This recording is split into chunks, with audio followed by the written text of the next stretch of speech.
Today we'll talk of, we have, now let us look at our scheme of things. We have looked at the kinematics of a rigid body for the general case. Three-dimensional motion, if the body is connected to any other body, we have worked out at least how to find velocity and acceleration of different points on the body. If you know some other connections, etc., this is known. Now we have to relate this to the forces which are acting on the body, and that is the last piece in the jigsaw puzzle. So what we have done so far is we have studied for a system of particles. In the last class we looked at Newton's law, and what we showed was external forces acting on a system is equal to mass times acceleration of center of mass. That was the rule which we got, and then we extended that and we looked at the work energy principle for a system of particles. Now the last thing which remains is studying the angular momentum principle for a system of particles, and this we will see. So what we want to study is the moment of momentum or angular momentum of a system of particles. Now for a single particle,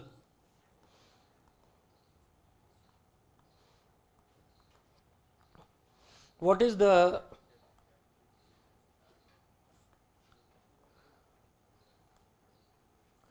angular momentum law which is derived from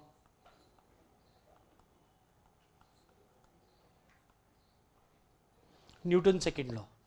What is this principle which we have for a single particle?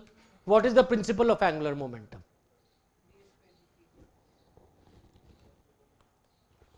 dH by dt is equal to m, or you may put it as T, which is moment or torque. Now there is something more we have to put here, because whenever we talk of angular momentum we have to say about which point, and this is valid about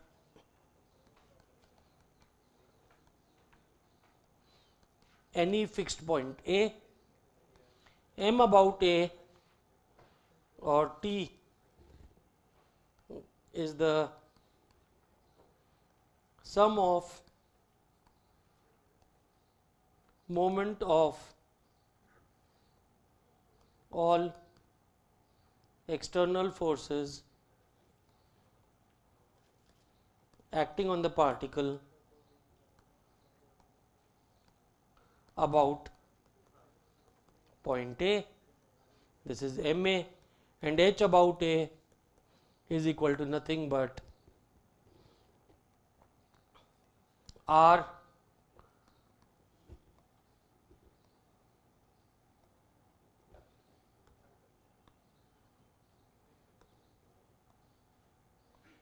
cross L, where L is equal to the linear momentum and R is equal to AP, where P is the point, P is the location of the particle. It's a single particle, so we don't have to bother. Now what we are trying to do is, we'll try to extend this to a system of particles. Now in a system of particles, what will happen is that there will be many particles which are there, and on a system of particles, as we have seen last time, on each particle there are two types of forces, an external force and an internal force. And when we looked at Newton's second law, the internal force is cancelled out. Now what we have to see is, does the same thing happen here or does it not happen? If it happens, then we will have a very simple law like this: dHA by dt is equal to ma, where h about a will now be the angular momentum of the entire body, which means summation of an angular momentum of all the particles about point A, and moment about point A will be the moment of all the external forces about point A. We saw for a general case in work energy principle, internal forces may not cancel. The work done by internal forces cancels only if the particles make a rigid body. If they make a deformable body, the work done does not cancel. Does the same thing happen here or not is what we will examine. So let's do that.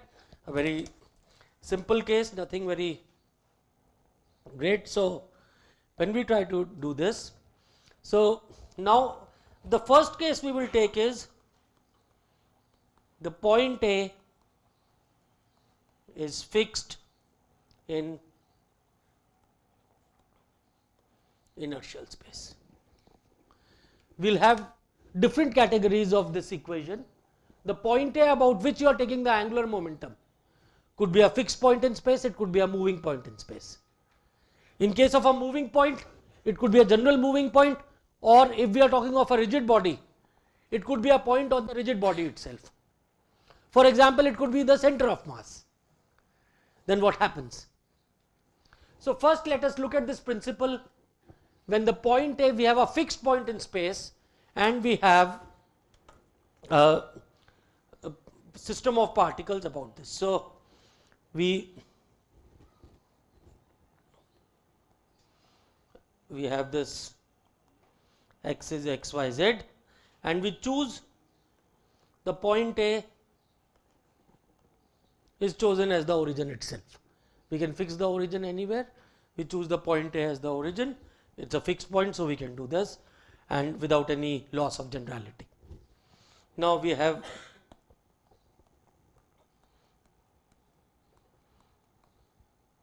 many particles. Let us look at the ith particle. So on the ith particle, we have an external force Fi acting, and then we have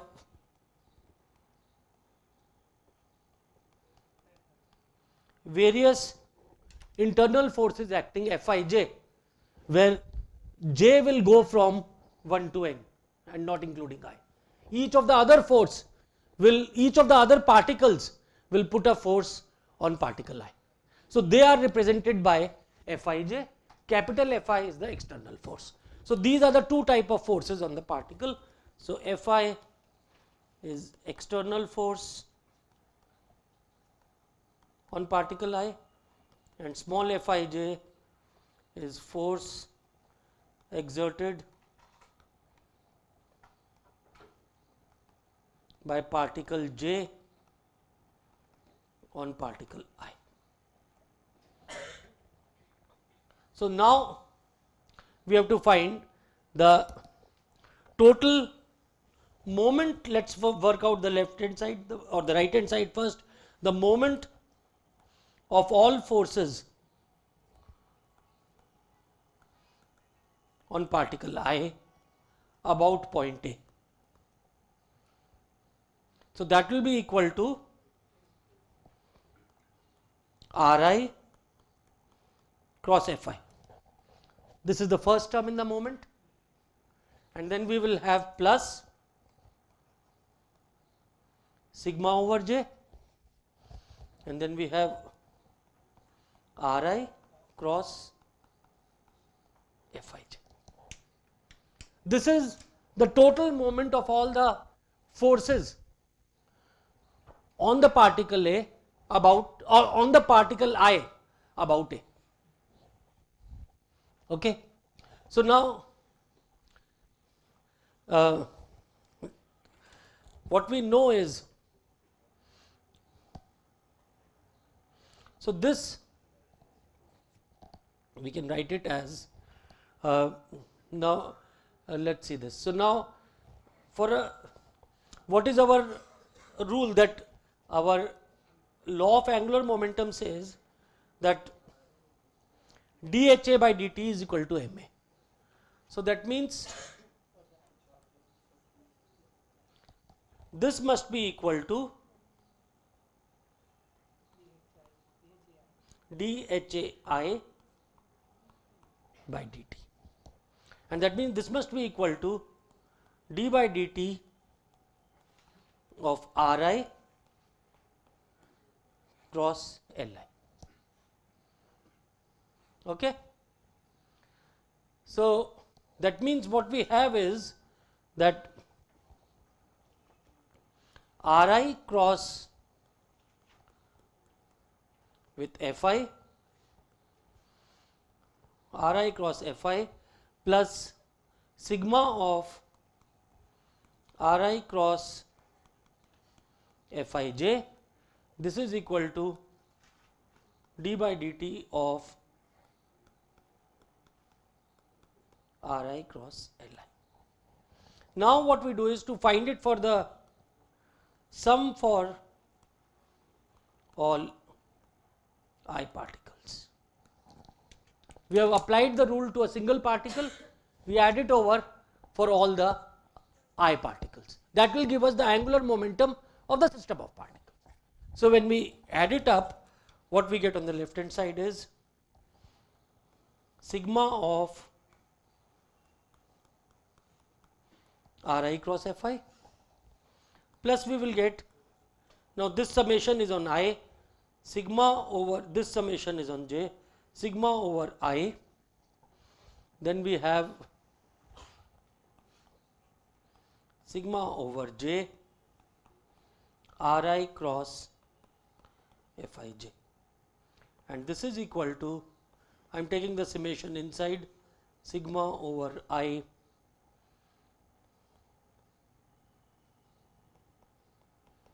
Ri cross Li. Now, when we look at this term, there are two summations. If you recall, look at it carefully, what this will become is sigma Ri cross Fji, and when you sum it over the second particle, the corresponding jth particle, you will get a term here sigma Rj cross Fji. Now Fji can be written as minus Fij. So this summation total will become sigma of Ri minus Rj cross Fij. Okay. Now if you look at the direction of Ri minus Rj, what is the direction of Ri minus Rj? It is along the line joining I and j, and Fij is also along the same line by Newton's third law. So therefore, when we take the cross product of Ri minus Rj cross Fij, this summation will become 0. So this is becoming 0 because of Newton's third law, which is not only that action and reactions are opposite, but also they act along the line joining the two particles, which is very important. So therefore, when we look at this summation, this total term becomes 0. Is that fine? Does everybody follow the logic? वो मिल गई थी cheat? नहीं मिली? इसमें नहीं है, वहीं है, मेरे को पता है, वहीं है, टेबल पे है कहीं.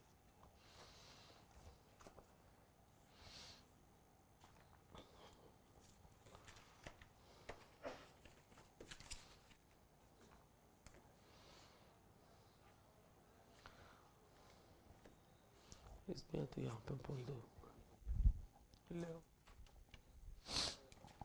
Okay, so therefore once we add this up, then what we get is, if we look at sigma Ri cross Fi, this total becomes moments about point A of the external forces for the system, and this becomes equal to d by dt of sigma I is equal to 1 to n Ri cross Li, and this is nothing but equal to d by dt of h about n. So therefore, what we get is moments about point A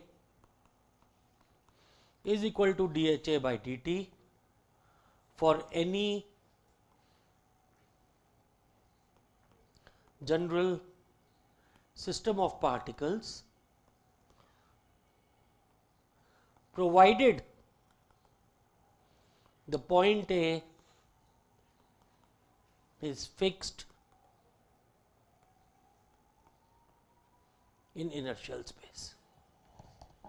So if we have a fixed point, then we still have the same rule for a system of particles as we had for a single particle.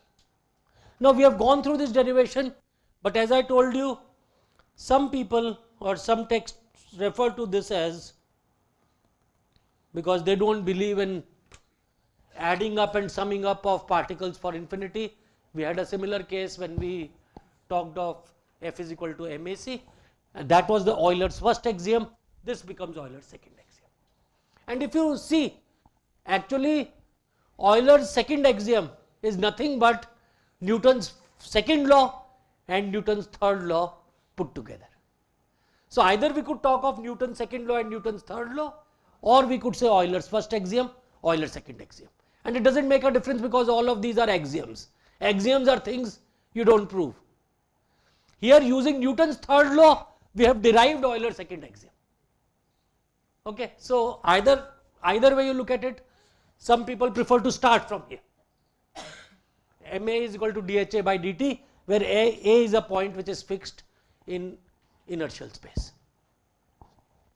Now the second question which comes, if the point A is moving, then is this law valid? In particular, let us say if point A is the center of mass of the body, then if the body moves, center of mass will move. It could also have an acceleration. Not only will it move with fixed velocity, if it is moving with fixed velocity, it is a point which is fixed in inertial space, because you can always take a frame which is reference frame which is moving with the same velocity. But center of mass we see also has its acceleration. So can we apply this equation about a moving point? And for that, let's see. So this is starting from this. Now we will have to see how we apply this equation to a moving point. So the first thing we will do is,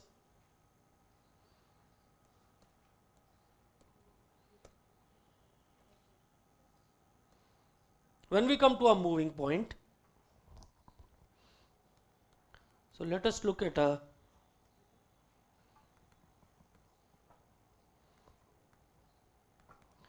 moving point A.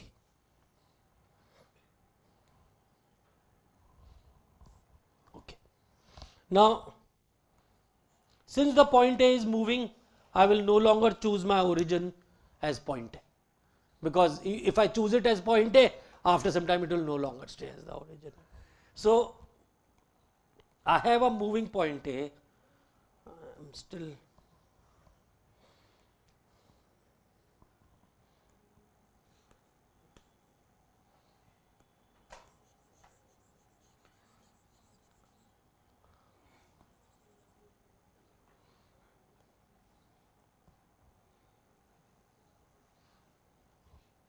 just give me a minute. I think I'll just shut this and get this back.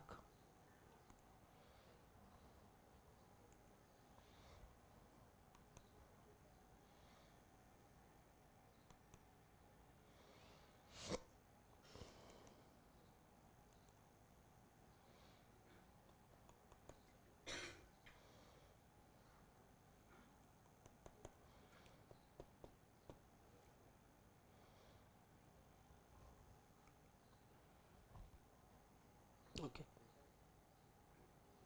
No.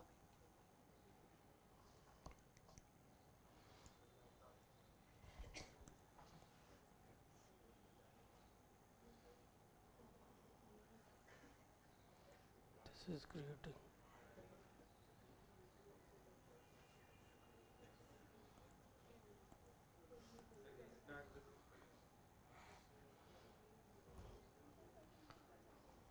I don't think restarting.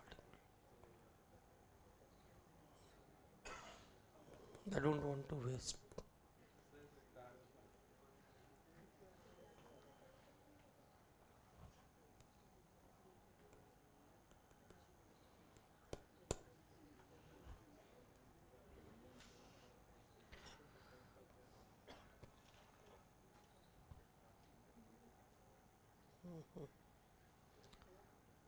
It's sensing it's not going to the.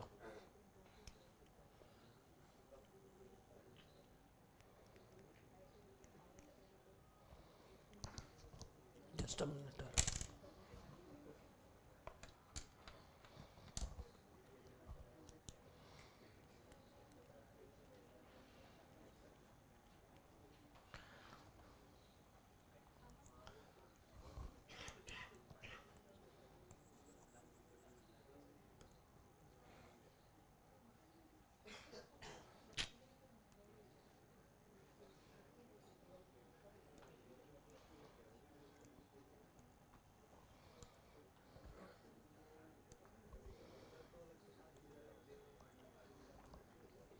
Okay, while it restarts, at least let me just.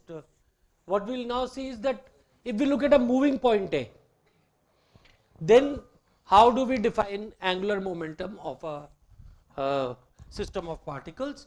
And there, what we will do is, when we look at the angular momentum of a system of particles, we will relate it to the angular momentum about the center of mass. And what we will show is, we will derive a general relation between angular momentum of a point A and angular momentum of center of mass in terms of velocity of center of mass and velocity of the point A, because now point A is not fixed. So, we will derive a relation like this.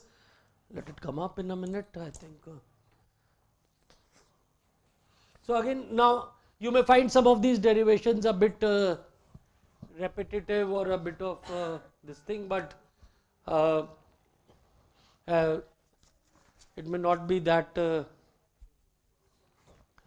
they are useful derivations. The main application of these is what will be important, and we will see how to apply these two equations.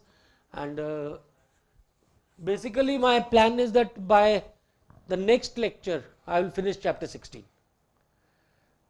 Today and the next lecture, chapter 16 will be finished. So this week, I don't know, last week what did you have in your, the week before we went, what did you do in your tutorials? Why nahi? So anyway, this week we will complete chapter 15. In this week's tutorial, we will take the 3-dimensional problems of chapter 15. If they have not been done in your class, I don't know. So then we'll move on to chapter 16, 17, 18. And then if there is time, then we may have to, we'll do some of stability. So that is our game plan.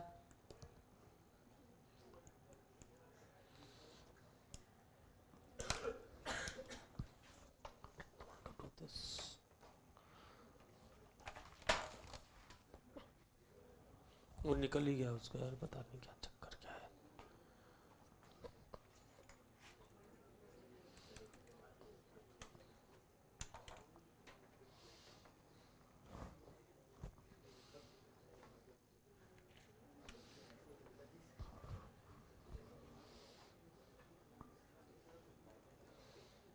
दे दो उनको.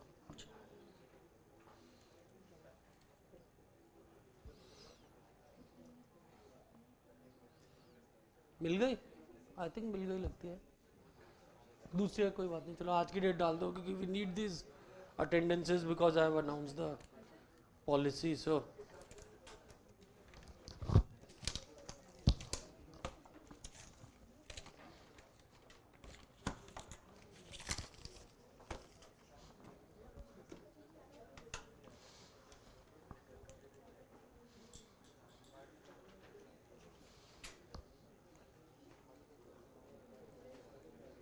Okay, I think it's still not working.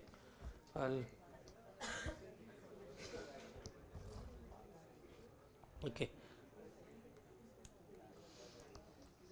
Let us say there's a. I'll probably go to the board. It's not.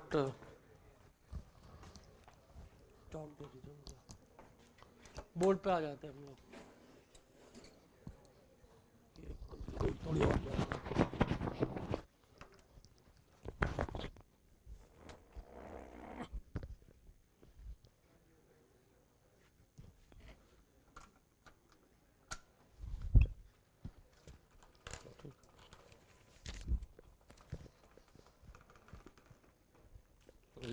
Light यहाँ वाली जला दो, board वाली.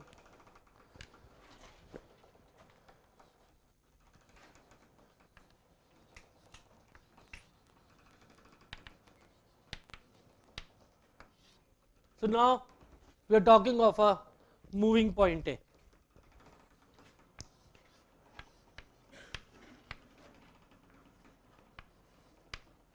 We have a point A who has a velocity VA, and we are looking at a system of particles. In particular, let us say there is a particle I, and then we will sum over all the I that will give us for the system of particles. The particle I has a velocity Vi, which could be in any direction. Similarly, Va could be in any direction, and they could be functions of time. They need not be fixed. We will also introduce a special point here, the center of mass C, which has a velocity Vc. So we are talking of three velocities: velocity of the point I, velocity of center of mass, velocity of A.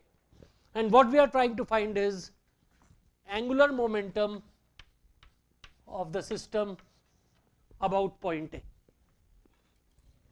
So now angular momentum of the system about point A will be given as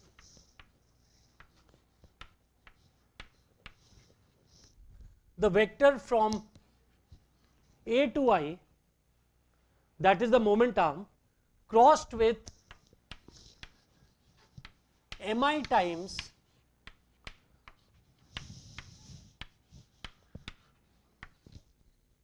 Vi. Now because we are taking angular momentum about point A, we have to subtract the velocity of the point A also. Otherwise it will become angular momentum about taking a point A which is fixed in space. Is that clear? So that is the basic definition of angular momentum about point A, and since we are doing this, so we have to sum over all the I particles. This is for one particle, then we do the summation. So very logical thinking. Calculate it about one particle, sum over all the n. This is the angular momentum of the system about point A. So now what we say is, let C be the center of mass of all the particles.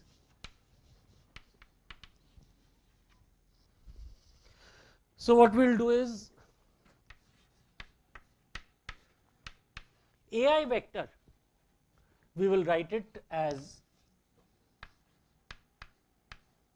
the vector AC plus rho Ci, where rho Ci, this is the same notation we have used earlier also, is the position vector of I from center of mass. So from A to C, which is fixed for all the particles, AC will not change, plus rho Ci, because we want to put things in terms of center of mass. So once we do this, then let us see H about A becomes equal to summation over I will not write 1 to n, that is implied, of AC plus rho Ci crossed with mi times Vi minus Va.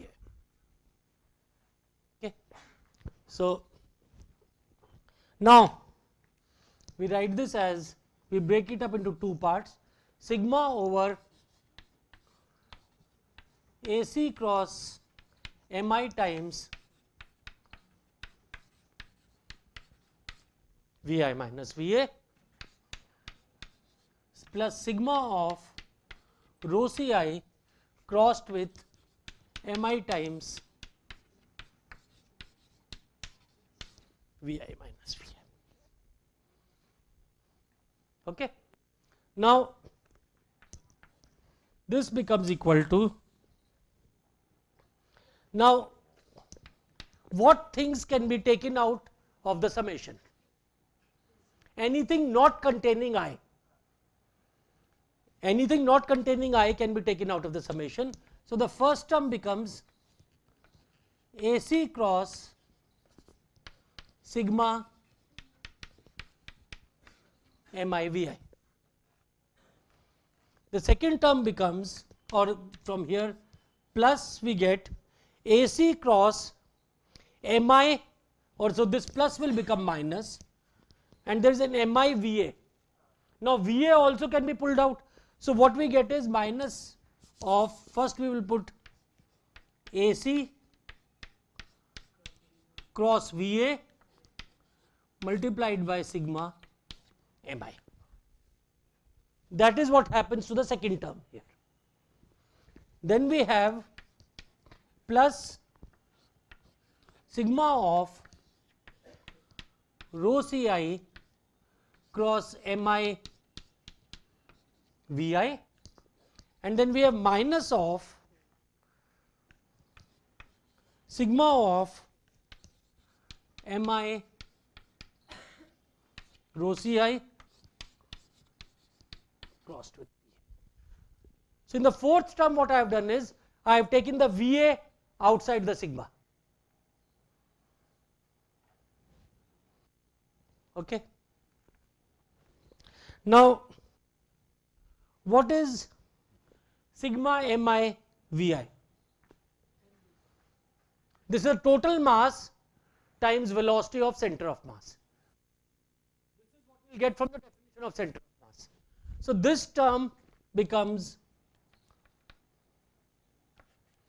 m times Vc.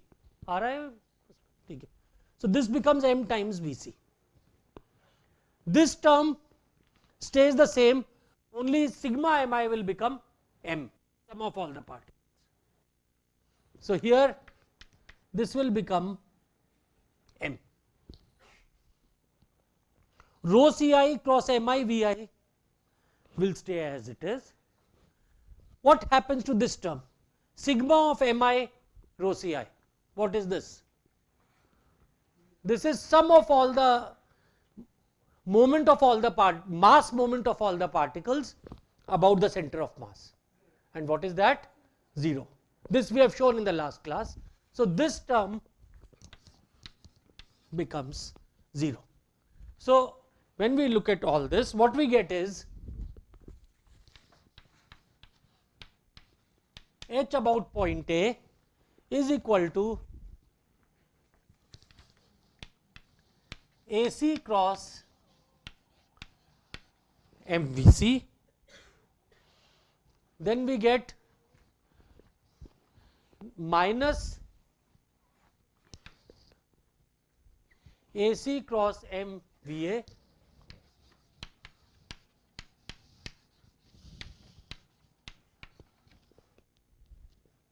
Now, what is rho Ci cross Mi Vi? Rho Ci cross Mi Vi will be nothing but equal to H about C, because the angular momentum about C will be rho C cross Mi Vi.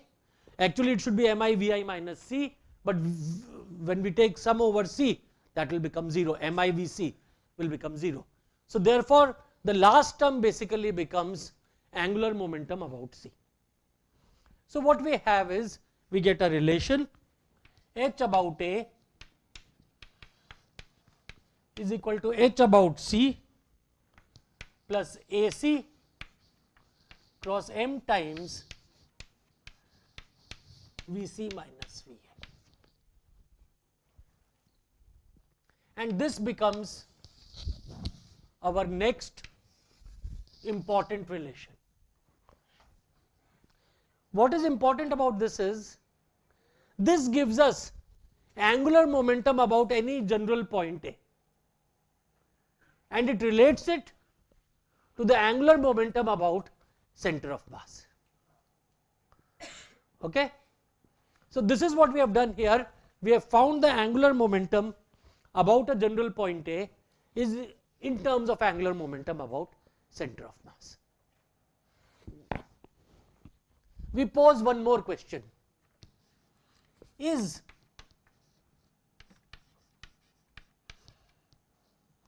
HA dot equal to MA? This is our basic relation. Is this valid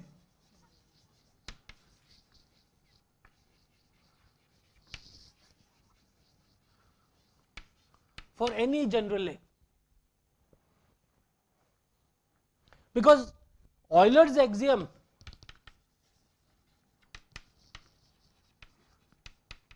this states that A must be fixed in inertial space.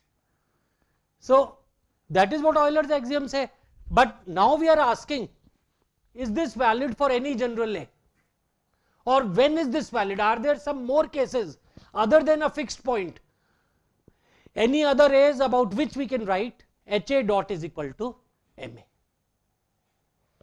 And for that, what we do is, let us now, what is the motivation of this question?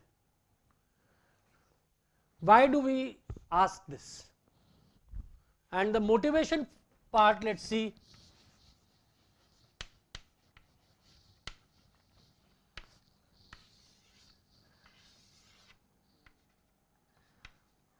Suppose we look at two bodies which are colliding. Now, point A is on body 1, point B is on body 2, and at the time of collision, point A and point B touch each other, and then the bodies move apart, or they may move together, we do not know, whatever it is. So, point A is on body 1, point B is on body 2, and let us say we define a third point which we can call A star or B star, which is fixed in space but coincident with A or B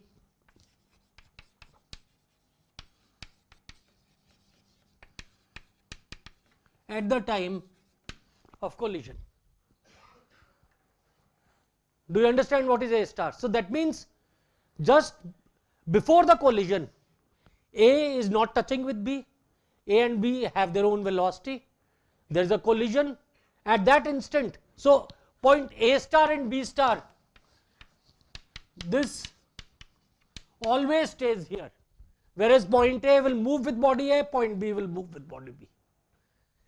Now, if we are to apply the principle of conservation or principle or the law of angular momentum to both these bodies put together as a system, then what will happen is, we realize at the instant when the bodies are touching, the contact forces will be acting physically at point A or point B. On body 1 they will be at point A, on body 2 they will be at point B. So, now if I have to apply HA dot is equal to MA, or if I integrate this, then I will get angular momentum is conserved about point A if MA is 0. So, can I apply this relation about point A, point B, or about A star? And then it turns out, at least as of now, we can only apply it about point which is fixed in space, that means A star, not about A. What is the difference? Point A, if I have to calculate angular momentum about point A, this is a point on the body. Point A star is fixed in space. We have so far not done how to find angular momentum about a point on the body, and we will show it is related to I times omega. But if I have to calculate angular momentum about point A star, how will I calculate that? The only way I can calculate it if I know other things is to use this relation. This relation is valid even when point A is not on the body. So then I can calculate angular momentum about center of mass, which I will talk of how to do that, plus AC cross m times Vc minus Va. So this is how you do it for any general point. So if I have to calculate it about point A star, then obviously velocity of A star will be 0, and I will get it as h about c for the particular body plus AC cross m times Vc. So this formula is a very strong formula. It gives me angular momentum about any point in space, fixed or moving. And then now we want to examine this question. Which are the other points? Are there points, or I rephrase this question, are there points other than fixed points in space about which you can apply h dot is equal to m? What does your intuition say?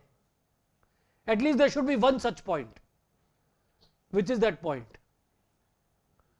Center of mass. Center of mass seems to have a lot of funny properties. A lot of things cancel out about center of mass. So that means maybe, possibly, at least our gut feeling is it may be the center of mass. And to show that, so let us see how to work that out.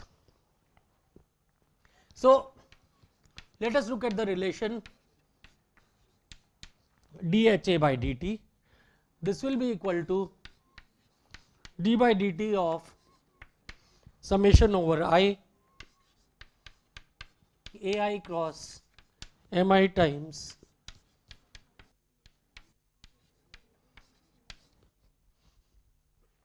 so now I am taking a general point A. Because I take a general point A, h about A, I use Va also. So now when we differentiate this, so first thing we will do is take the derivative inside is equal to sigma over d by dt of ai cross mi times Vi minus Va.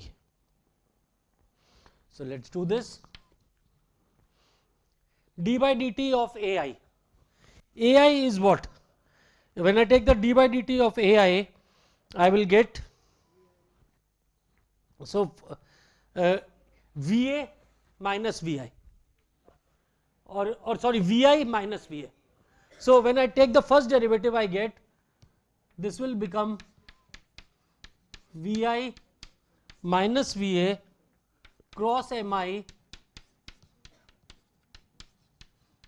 Vi minus Va, and then we write the second term plus ai crossed with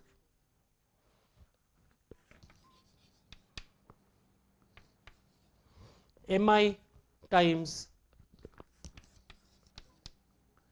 ai minus a. So I take the derivative of this, mass is constant, derivative of Vi, derivative of A, that will give me the accelerations. Now this term will be 0 because I have Vi minus Va crossed with Vi minus Va. So this term becomes 0. And the second term, what I do is this Ai, again as before, I will write it as AC plus rho Ci. I put everything in terms of center of mass because that happens to be the most convenient point. So therefore I will keep this, and what I get here is, once I do this, so what I get is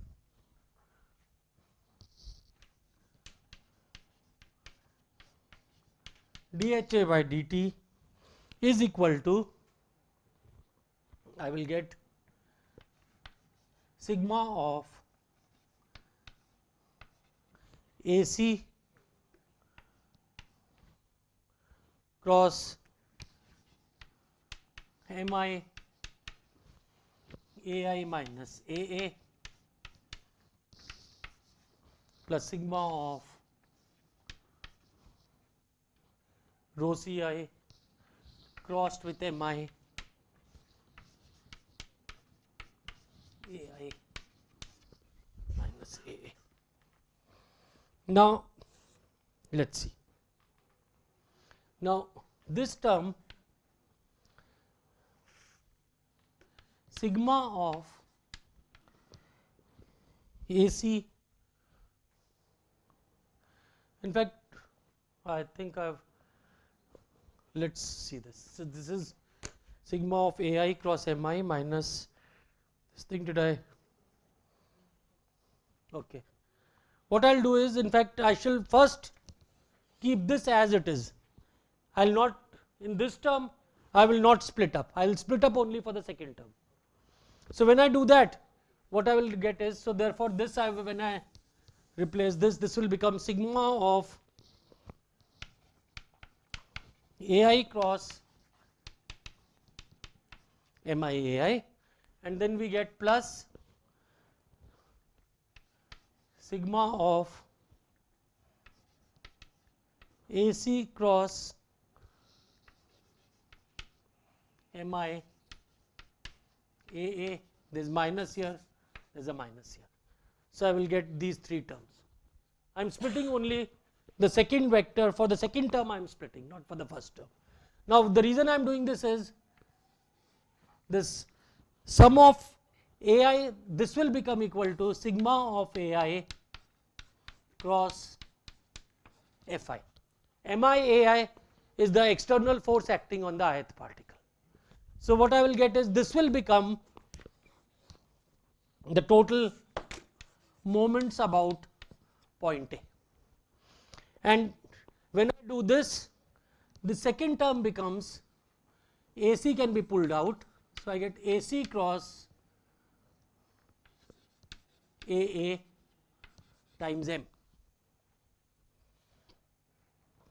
and in this term, the last term which I have, this becomes equal to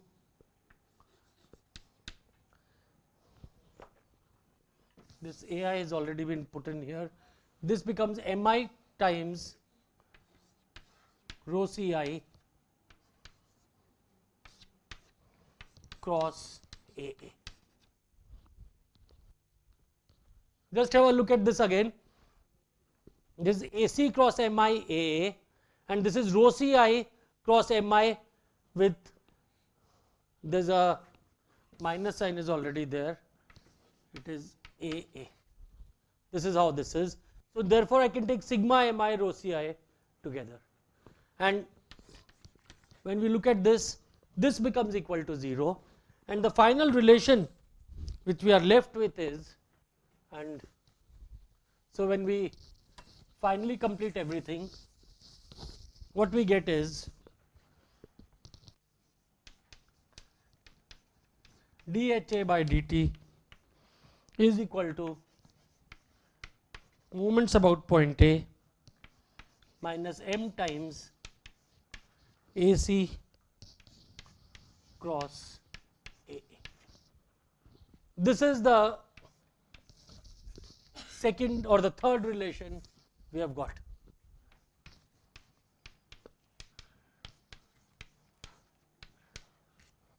For any general point A, what we get is dHA by dt is equal to moments about point A minus m times AC cross acceleration of A. Okay. Maybe there is a, I have slide, there is a bit of, this is all, if you look at it carefully, you will find that this is how it will work out. So now here, what was our original question? Is dHA by dt equal to ma? When will that be true? When the second one is 0. So now for dHA by dt to be equal to ma,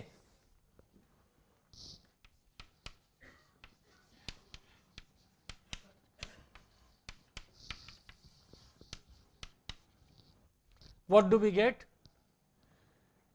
M times AC cross AA must be equal to 0. So, there are three possibilities. When will this happen? This will happen when either first possibility is AC is equal to 0. What does this mean? That point A is the center of mass. That means, so for point A, this is definitely, for if point A is center of mass, this is valid. Second condition we get is acceleration of A is 0, which we have already said that the point is fixed. And the third point is when AC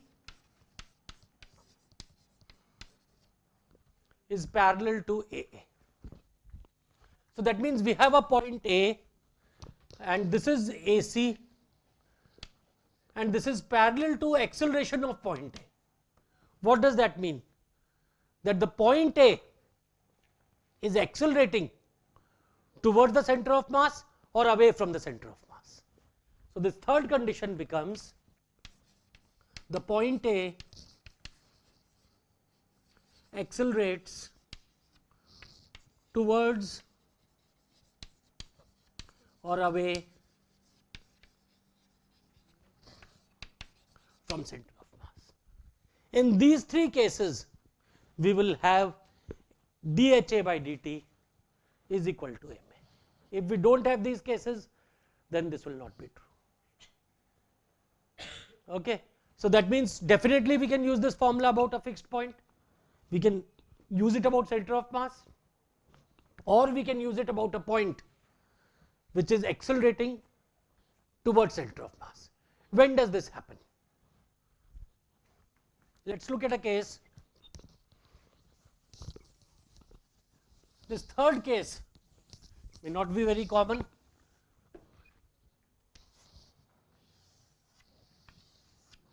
Let us look at a cylinder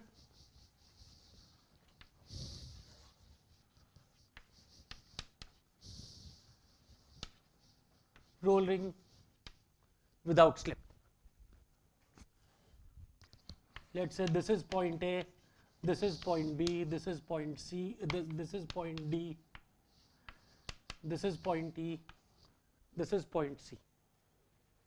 And so this is, for a general case, we are talking of a cylinder or a disc or a sphere which is rolling. Now, if it is a homogeneous sphere, then if homogeneous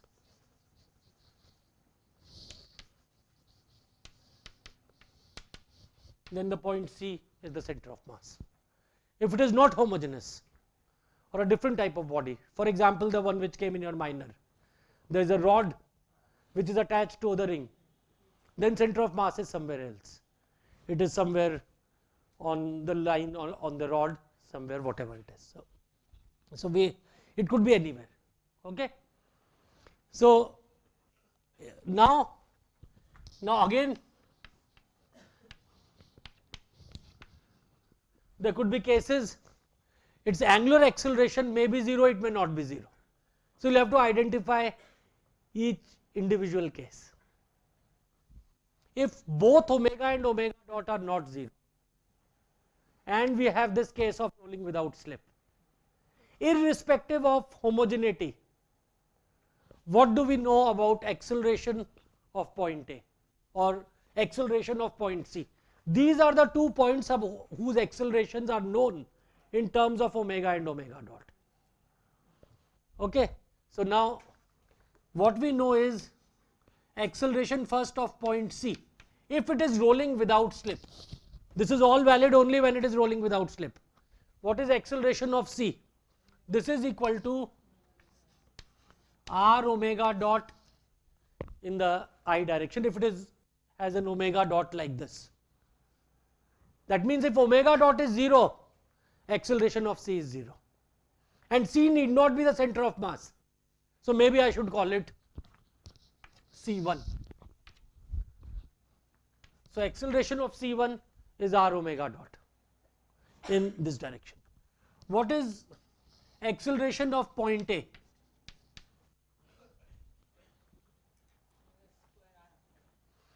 R omega square upwards, irrespective of where the center of mass is.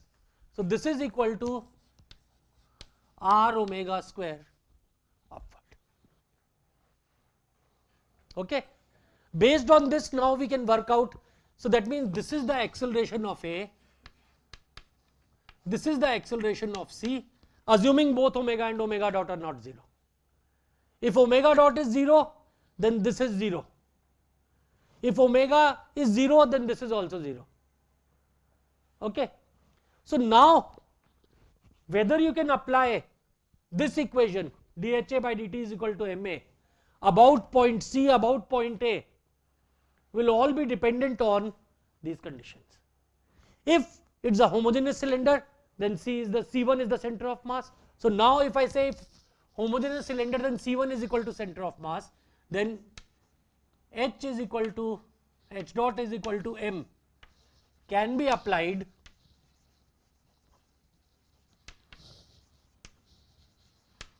definitely. It can be applied about C1. Can we apply it about point A? We can, because its acceleration is towards center of mass. In case of a homogeneous cylinder, we can also, for this case, we can also apply it about point A.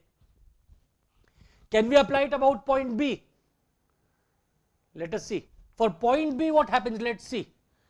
Point B, this is rotating like this. There is an r omega dot component. There is an r omega square to which you add the acceleration of C. So, acceleration of point B is r omega square and r omega dot. The sum of all this will be a vector like this. So, this acceleration of point B is not pointing towards C1. I have written it other way around. क्यों r omega square इधर हो? ठीक तो है? R omega dot, sorry, okay. Okay. So, therefore, now in this case, if omega dot is 0, then this will accelerate towards C. Then you can apply it at point B. So, you have to look at individual cases. Okay. Now, suppose if this is not a homogeneous cylinder, if this body is not homogeneous, if it is like the body I gave to you in the exam. Now, in this case, this is the center of mass. Point C1 is not the center of mass. Point A. Now, what about the acceleration of point A is r omega square. This is not towards C, it is towards C1. So, you can't apply the equation about point A. If I look at C1, what is the acceleration of point C1? It is r omega dot horizontal. That means it is towards C. So, I can apply it about C1.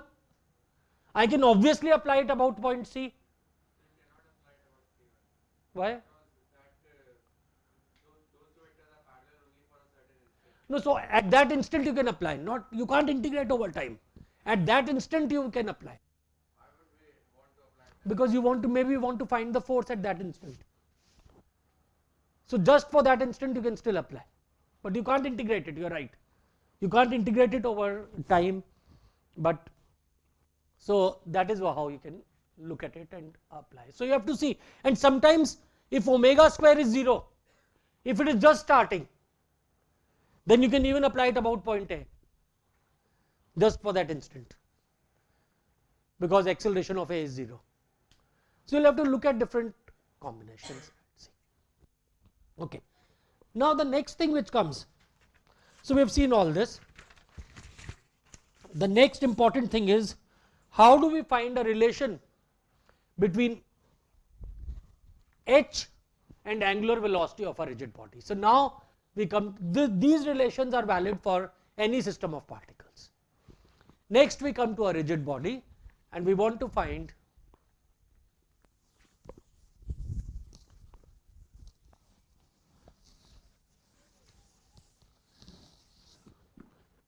now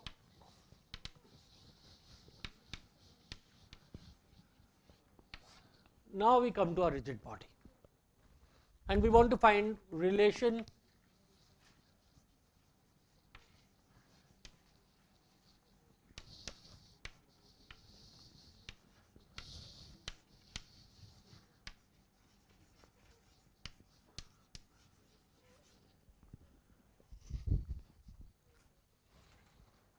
we will consider general 3-dimensional motion. So, let us consider A is a point on the rigid body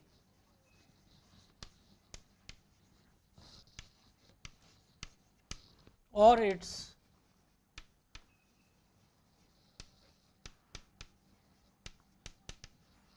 massless extension. So, we are considering a rigid body.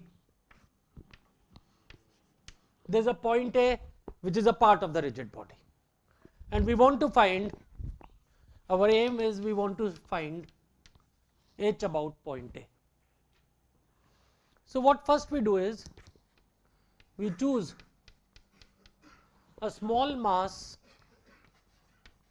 dm, and this mass we say is centered about point P. We will integrate it for all dm, that will give us the angular momentum about point A for the whole rigid body. So, now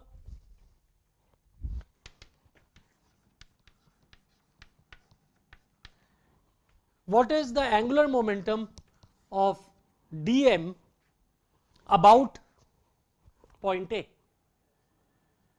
Okay. So, this will be equal to, let us say this vector A to P is rho.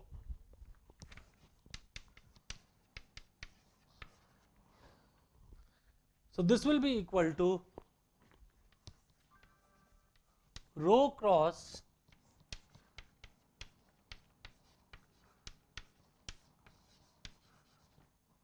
Vp minus Va dm. Angular momentum about point A, if the point A is moving, since there is a point on the rigid body, it could move. So, it will be rho cross the position vector crossed with the velocity difference times the mass. Okay. Now, what is Vp minus Va? What is this in terms of rho and the angular velocity? If both A and P are of the same rigid body, and that is why we are insisting point A is a point of the rigid body, then what is Vp minus Va? Omega cross rho. So, therefore, this becomes equal to rho cross omega cross rho dm, and then total h about A, this is dha. So, h about A would be the integral of mass of rho cross omega cross rho dm. Now, the vector rho, we write omega as omega xi plus omega yj plus omega zk, and vector rho as xi plus yj plus zk. So, that means now, earlier see what I had done was I told you if the point A is moving, I will not fix the origin on point A, but here I am fixing the origin on point A. That means now where I will use these applications, I will put myself in a frame which is moving with the body. So that means it's a non-inertial frame, but then point A will be fixed in that frame. And the reason for doing this is because when we work out this total omega cross rho cross omega, this will result in our inertia matrices. We will be able to get our inertia matrices, which we will see in a moment. So first let us look at this. So what we have to calculate is rho cross omega cross rho.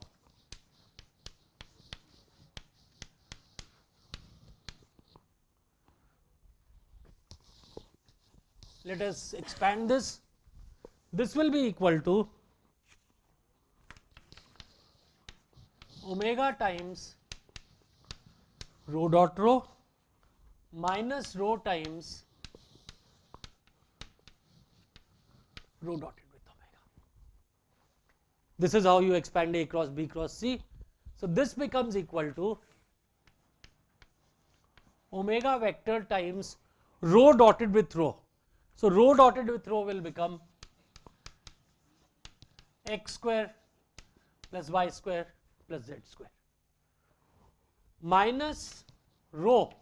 Rho is xi plus yj plus zk,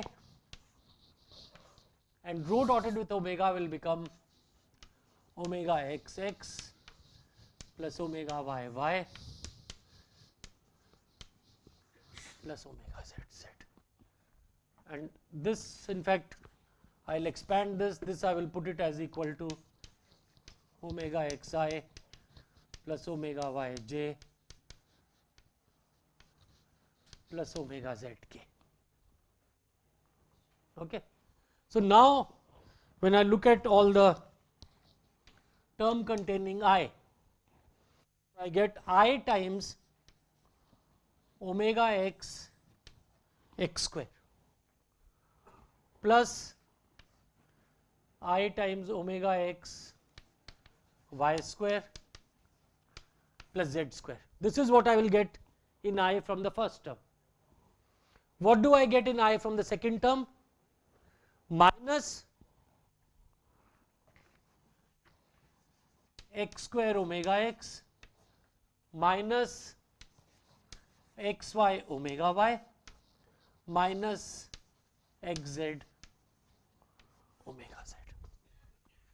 This is the net total which I will get when I look at all the I terms together. Okay, I hope I have not missed out anything. This xi has to be multiplied with all these three with a minus sign. Okay. I do the same thing with all the j terms. I will get here omega y x square plus y square plus z square, and then I will get minus y square omega y minus I will get x y omega x minus y z omega z.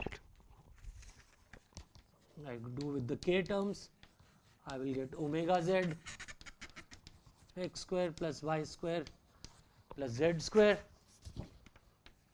minus z square omega z minus xz omega x minus xy omega y. ठीक है? Which one? Last one is zy. Thank you. Okay. So now when you integrate this, this is only this term, this has to be integrated with respect to mass. So what you will get is this I component will become equal to, when we work all this out, so h about A is equal to integral of dha, and this becomes integral of whatever we have written times dm. So this will become equal to integral of the I component will become, let us just see, in the I component what do we get? Omega x times y square plus z square. Omega x, the x square term goes away, y square plus z square. What do we get with omega y? Minus xy. So we will get minus xy omega y. And with the z term we will get minus xz omega z dm, and we will have similar terms for j and k.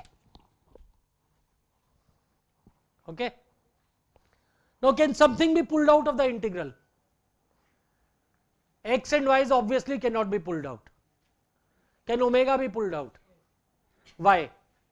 Because omega is the same for the entire rigid body. If this was not a rigid body, I could not have pulled out omega. And this is where the fact that this is a rigid body comes into picture. If this was not a rigid body, omega could not have been pulled out. But because it is a rigid body, so I pull out omega. And what you will see is, what I will get is, let me now write the final form. So this is, let's not go through these details, they may be a bit boring. So when we finally put this, what we get is,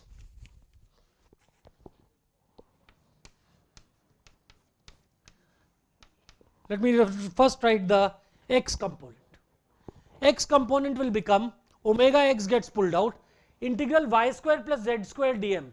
What is that? Ix about point A. So it will be equal to Ix omega x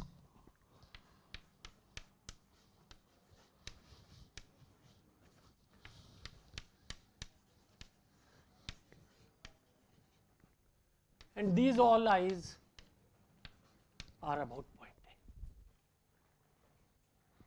A. Okay. This is what we will get. We will pull out some integral xy dm will give me Ixy. There is a minus sign, there is a omega y. So minus Ixy omega y, and similarly this. Okay.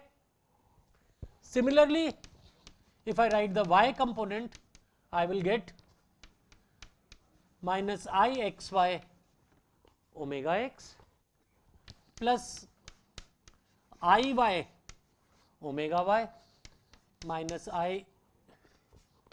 Iyz omega z. And h about A, the z component will give me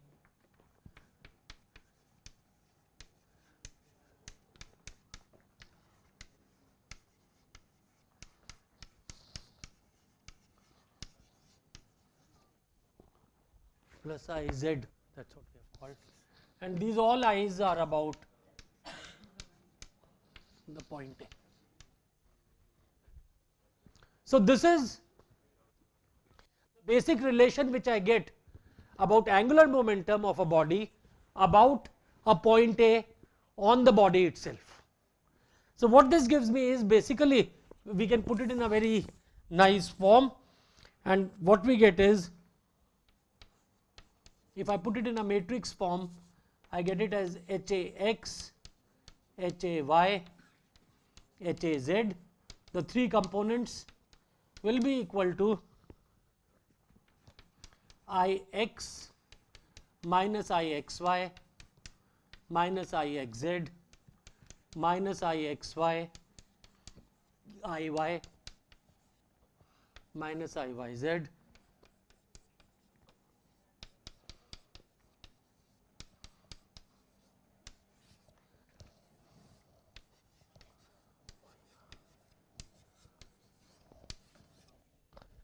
In fact, this also I should put it in curly brackets to indicate that this is a column vector. So basically it is a very compact form. In a matrix form, I get H is equal to I omega. Now what you have seen, basically will now from this we have to, this is the expression for angular velocity, or this is the expression for angular momentum of a rigid body about a point A on itself. Okay. So, point A is on the rigid body itself, it is not some point outside. If the point A happens to lie not on the rigid body but on some other body, how will you calculate angular momentum about point A? Then you have to go to this relation. And what is h about c? C is a point on the rigid body. So, for finding h about c, you can use this relation. Okay. So, this is where the total h's have come. And what we know is h dot A is equal to ma about specific points A. And when we do that, what we will get will be omega dots. And that is how we will be able to write all the equations for a rigid body. Okay. So, today's class what we have done? We have done 2 or 3 things. First of all, we showed HA dot is equal to ma for a system of particles for a fixed point A or Euler's second axiom. Then we derived this relation to find h about a general point A which could be moving. And the third thing what we did was we derived this general relation about a point A, about a general point A dHA by dt, how it is related to ma. And we talked of 3 specific cases where we can apply dHA by dt is equal to ma, namely either the point A is the center of mass, or the point A's acceleration is 0, or the point A is accelerating in the direction of center of mass or away from it in the same line. Then we can apply this. And finally, we have derived the expression for angular momentum of a rigid body in terms of moments of inertia. And here you see that what I was talking of, the product of inertias play a role. That if Ixy is not equal to 0, then even if omega y is equal, what you will have is Ixy minus Ixy omega z. So, these tend to create an imbalance in the body, the products of inertia.